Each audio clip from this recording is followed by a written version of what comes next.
Məsələ 6. 5-in üstü modulca 1 kvadratı bərabərdir sinus x tənliyini həll edin.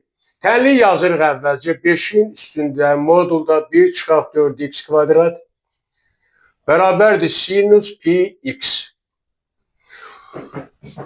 Və buradan görünür ki, 5-in üstü modulda 1/4x kvadratı böyük bərabərdir 1-dən. Niyə?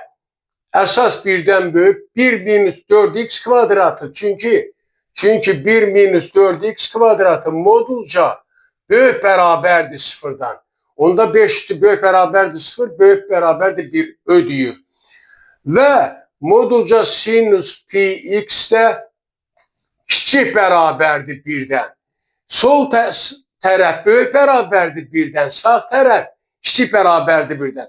Bu onu göstərir ki, bunlar 1-ə bərabər ola bilər. Yəni, hər ikisi 1-ə bərabərdir. Burada qeyd edirəm.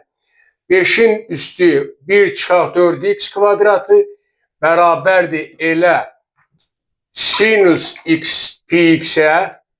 Bu da bərabərdir 1 olmalıdır. Bizə kifayət eləyir ki,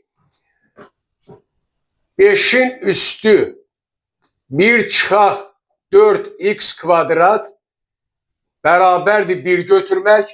Bu da o vaxt olur ki, üstülü funksiyada üst sıfıra bərabər olsun. 1-4x kvadrat bərabərdir sıfıra. Buradan alıram 4x kvadrat bərabərdir vahidə. Buradan tapırıq x kvadrat bərabərdir 4-də 1-ə. Və tapırıq x1, 2, x1 bərabərdir mənfi 2-də 1-ə. Kök aldıq. x2 bərabərdir müsbət 2-də 1-ə. İndi yoxlayaq ödəyib ödəmədiyini. Sinus sol tərəfə ödəyir, ikisi də sağ tərəfdə. Sinus mənfi 2-də 1 qoyunda mənfi pi bölək 2 mənfi 1-ə bərabər olduğundan bu ödəmədi. X bərabərdir 2-də 1-i yoxlayırıq. Sinus pi bölək 2 bərabərdir 1 ödəyir. Sağ tərəfi də ödəyir. Beləliklə verilən tənliyin cavabı x bərabərdir 2-də 1 olur. Mənfi 2-də 1 kənar kökü olur.